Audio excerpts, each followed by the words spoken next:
There really isn't anything quite like the League of Legends World Championship, is there? It is a time of year to celebrate the game's best players, witness high-quality play, and argue about how the newest World Anthem isn't as good as Rise.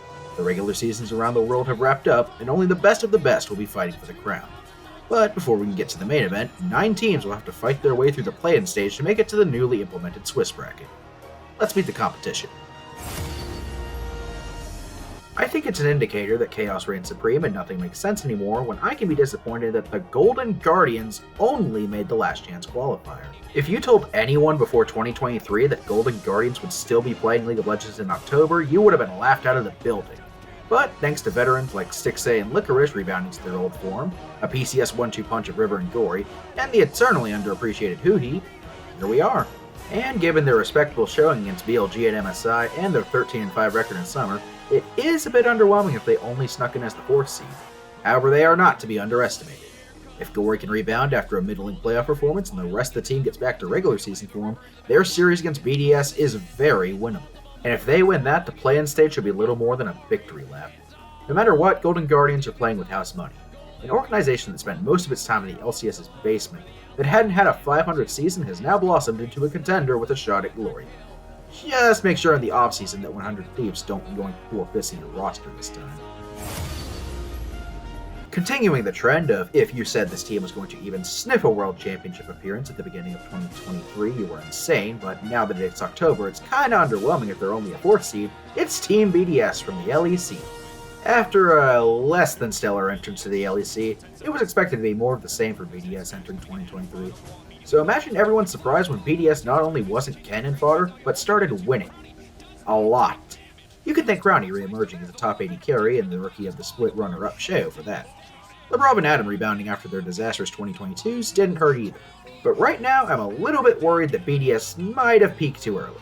They went from almost sweeping the Mad Lions in spring finals to a middling summer split, an exit to Heretics in groups, and eventually getting knocked out by Fnatic playing a sub in season finals. Granted, that sub was Wonder, but the point still stands that BDS isn't coming in with a ton of momentum. Their match against Golden Guardians will be the true test. If they pass, the plan should be a cakewalk. Crowny and Adam alone should be enough to put the rest of Group B in the dirt. If they fail, the season still is a success given their initial expectations, but it'll be a bitter aftertaste. Golden Guardians versus BDS, that would have been a meme matchup last year. Now it's for a spot at Worlds. It truly is the end times. The PCS appears to operate by the same golden rule as their predecessor, the Elements. There can only be one team who will reign supreme for years on end, and everyone else can just fight for table scraps. Like the Flash Wolves that came before them, PSG Talon are that team. 2022 summer never happened, please ignore that. Not satisfied with their 4th PCS title and a respectable MSI, PSG Talon swung for the fences in summer. How do you fix up your one big weak point? Oh, nothing much, just sign one of the best players your region has ever produced in Maple. Nothing too big. Maple did wonders for a PSG Talon that was already dominant. While both Beyond Gaming and the Flying Oysters took them to 5 games in the playoffs, PSG once again rose above the rest to claim their 5th PCS title in only 4 seasons. And they are bringing a deadly 1-2 punch to the play-ins with their mid-jungle duo.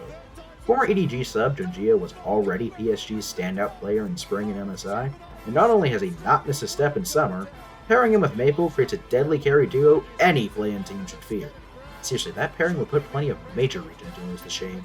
Against the competition here, it might just be overkill. This is the team to beat in Group A.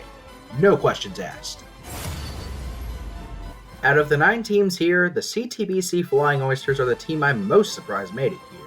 Sure, BDS and Golden Guardians had low preseason expectations, but they had already subverted those by the summer. The Flying Oysters, on the other hand, were knocked out in losers finals by the 2nd seed Frank Esports in spring, and finished 9-9 despite starting 7-2 in summer, and limped into 5th place. Despite their low expectations, after a tune-up game against the LCO, the Oysters ran the gauntlet, fighting tooth and nail.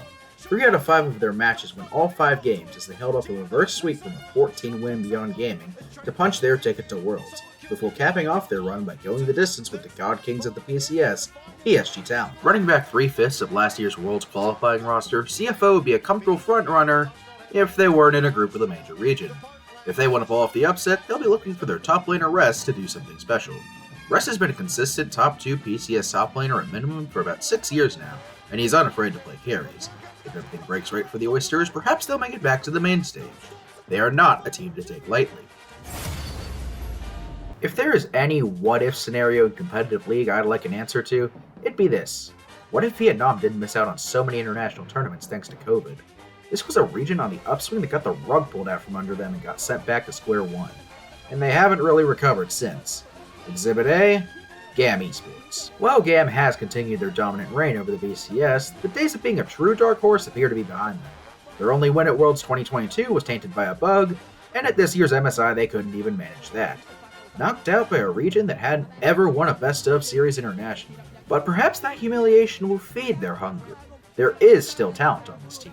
Team captain and quite possibly the face of the VCS Levi is still GAM's X-Factor. And they did make a change in the bot lane from Style and Zin to Slater and Pallet. The bot lane does look to be improved from Spring. I'm just not sure it'll be enough. Kadi looked outmatched in both of GAM's international appearances, and I wouldn't say Kiaya is elite. Overall, GAM is the team I'm the most uncertain about. They have historical precedent of doing well, but recent failures have me suspicious of them. Their opening match against Lao will tell a lot about not only them, but where the VCS as a whole is on the international hierarchy. I genuinely do hope they can bring some hope back to Vietnam. It'll be an uphill battle, but good luck. Team Wales only snatched up a VCS spot in summer of last year, but they are well on their way to making a name for themselves. Even though their second place finish in spring only netted them 2 upset losses in playoffs and it looked to be more of the same in summer, after getting swept by the 5th seed Team Secret, Team Wales finally put it all together in their lower bracket run. As for how they did it, it's a fairly balanced roster. Mid laner Glory got the most MVPs in summer, and BA bounced back from being kicked by GAM to win first team All-Pro. But the 2 players to watch are Artemis and Beanjay. The former, despite this being his first international win, has been one of the best VCS AD carries for years. Even when his former team, Cerberus, wasn't doing amazing, Artemis still managed to stand out. Given Shogun's debut last year, it should be fun to watch another electric VCS AD carry get their shot on the biggest stage. Meanwhile, Beanjay is one of only 2 members on Team Wales with international experience, and he was quite impressive at Worlds 2022. If Team Wales wants to take games off of the big names, it'll be through those 2. However, that might just be a pipe dream. This team is still very inexperienced at the highest levels. The VCS's level isn't what it used to be, and the team sadly does have a very clear weak point. Their top laner Sparta got absolutely brutalized in the VCS finals. His Renekton in particular posted the scoreline of 4-15 and 27 in the 3 games it was picked, and it was clear he just could not keep up with Kiaya. And given that Kiaya wasn't exactly turning heads at MSI, it doesn't exactly spell good things for Team Wales. Nor does their opening opponent. Getting the sole major region team as your opener isn't fun for anyone, much less a team with this little experience that's already a fairly big underdog. It should be standard fare for a minor region team making their international debut. Get your feet wet, you take the beatings, and you come back stronger next year. Anything more is just gravy. Despite only entering the League of Legends scene in 2021, Loud's impact on the CBLOL has been undeniable. Not only have they begun establishing a dynasty in Brazil by winning their 3rd straight title, Loud have helped put the CBLOL back on the international map after some very dark times. After an MSI run where they became the first Brazilian team to win an international best-of series since 2016, Loud battled their way to a 13-5 record and 3rd place in the regular season. Despite Red Canyons and Pain Gaming placing above them, neither were a match for Loud in the playoffs. They only lost 2 games in the 3 series they played in the playoffs. Brock in particular had a run to remember, winning Player of the Game in 5 out of 11 matches. And now, they're looking to build on their momentum and take Brazil back to glory. And if their aggression in the early game isn't too volatile and doesn't backfire, and their superstars play up to potential, they very well might just take that next step. Their opening match against GAM Esports is the perfect opportunity for them to prove themselves. And I'm genuinely excited to see what Loud brings to the table. Formerly known as Lion Gaming, Rainbow 7 have been the kings of Latin America for a very long time.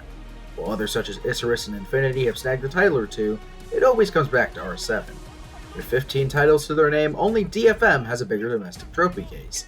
But on the international stage, it's been a different story. Until this year, R7 took down GAM Esports at MSI and became not only the first LLA team to win more than 1 game at an international event in 3 years, they also became the first ever Latin American team to win an international best-of series. And they carried that momentum into summer, 7-0, a 14-2 game score, and utter domination in the playoffs. Their 3-0 stomping of the eternal silver medalist Astral Esports was the first LLA final to not go 5 games since 2019. It'll be an uphill battle to transfer that momentum into more international success. They are in a very strong group, and if they don't win it, they'll play in a major region in a best of 5, but perhaps if their star young prospect Miru can continue impressing, R7 can shock the world once more. It's a transition period in the League Esports international hierarchy. Let's see if the LLA can take that next step. There are only 3 certainties in life: death, taxes, and Detonation Focus Me being the kings of the LJL. The winningest domestic team in all of League of Legends is making their 9th international appearance in 6 years. Though, to be fair to the rest of the LJL, this was perhaps their toughest road yet, due to factors both in and out of their control. While their biggest rival, SoftBank Hawks, would level up enough to challenge them, DFM's biggest issues would be of the internal variety.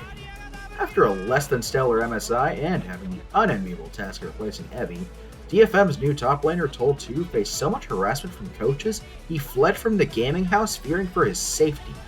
Needless to say, he was never playing another game in a DFM jersey again. So, how did DFM solve this problem? By swapping longtime AD carry Udapon to top lane and calling up their academy AD carry Milan. It's not completely out of the box. Udapon did play top lane for DFM in 2013 and 15, but the fact that DFM had a massive internal scandal, role swapped one of their best players, and called up a sub on short notice and still won it all, either speaks to DFM's strength, or that the LJL is so weak the other 7 teams might as well not exist. I'll leave it open to interpretation.